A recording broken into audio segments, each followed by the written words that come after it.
Do you guys know about the situation with the MLB and Cuba and the agreement they signed? Yeah, MLB basically signed an agreement with Cuba to let Cuban baseball players play in the MLB without defecting from Cuba. Well, did you hear that? I don't know if you heard or not, but the situation with Cuba was canceled by Trump. It's no longer a thing. It's illegally now to come to Cuba to America play MLB. This So basically, not having this agreement means that it's going to be harder for Cuban baseball players to come to America. They're going to have to defect, and that's illegal for them to do. They risk getting arrested. They risk dying and drowning in the ocean. Off what you said, a player named Jose Fernandez, he was coming here from Cuba to play in the MLB, and his mom fell in the water, and he almost risked his life trying to save her. Yeah, he also did get caught 3 times.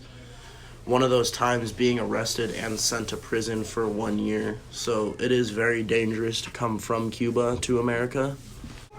As you guys may know, Jose Fernandez died in a boat crash at high speed into a rocky jetty, and also already was on cocaine. His body was found at 2 o'clock in the morning. Yeah, it is a sad way he died, especially the way the Marlins celebrated his life and the way D. Gordon hit that home run. Kendrys Morales was a first baseman and a DH hitter for the Yankees. He played in the Angels, the Blue Jays, and the Oakland A's, and was traded to the Yankees this year. Another Cuban player, Yoenis Cespedes, he played for the Oakland A's, the Red Sox for half a season, the Tigers, and the Mets. He's a right fielder for the Mets now. He also has one of the best arms in all of Major League Baseball. Aroldis Chapman is also one of the best closers in all of baseball. He won a World Series with the Cubs and is currently on the Yankees, as well as playing for the Cincinnati Reds in his early career. He is a lefty and one of the best closers to ever come out of Cuba.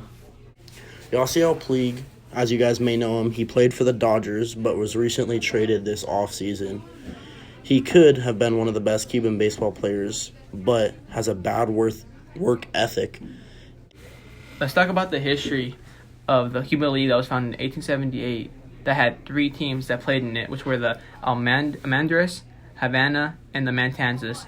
And each team played each other at least 2 times.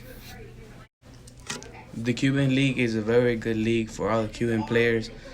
For example, we didn't name him, but Jose Abreu, first base for the White Sox. This is why we need the contract to let Cuban players get fame in the MLB.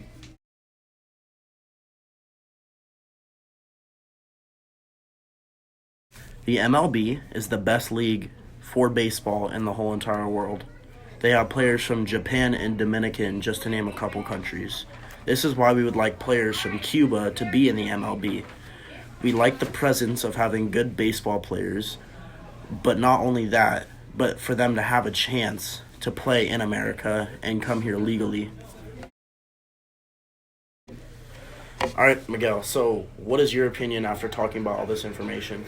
Well, my opinion is that it's kind of crazy that people are risking their life to come play in the MLB in America just so they have a chance of being one of those top players. But people are risking their life, and it's really dangerous because they come across bodies of water in boats just to see the dream of being a major baseball player. And it's crazy because you can get arrested and even lose your life. So what about you, Gio? What's your opinion on the topic? My opinion, I agree with you. Cuban players are risking their life just to come to play in the MLB. I believe that we should keep the contract because Cuban players should have fame and fans want to see new baseball players in the league. Hey, Michael, what's your opinion on this? I mean, I love personally to watch players from different countries come here. I'm a big Angels fan. I like Shohei Ohtani coming from Japan. I'd love to see good Cuban players come to America. It's always fun to watch somebody new. This is why I like the contract, and I don't like that it was terminated. This is a very important issue to me as baseball is my favorite sport. This contract needs to come back because it not only helps the players stay safe, but it also keeps them out of jail in Cuba, along with entertaining the fans with new and exciting players to watch.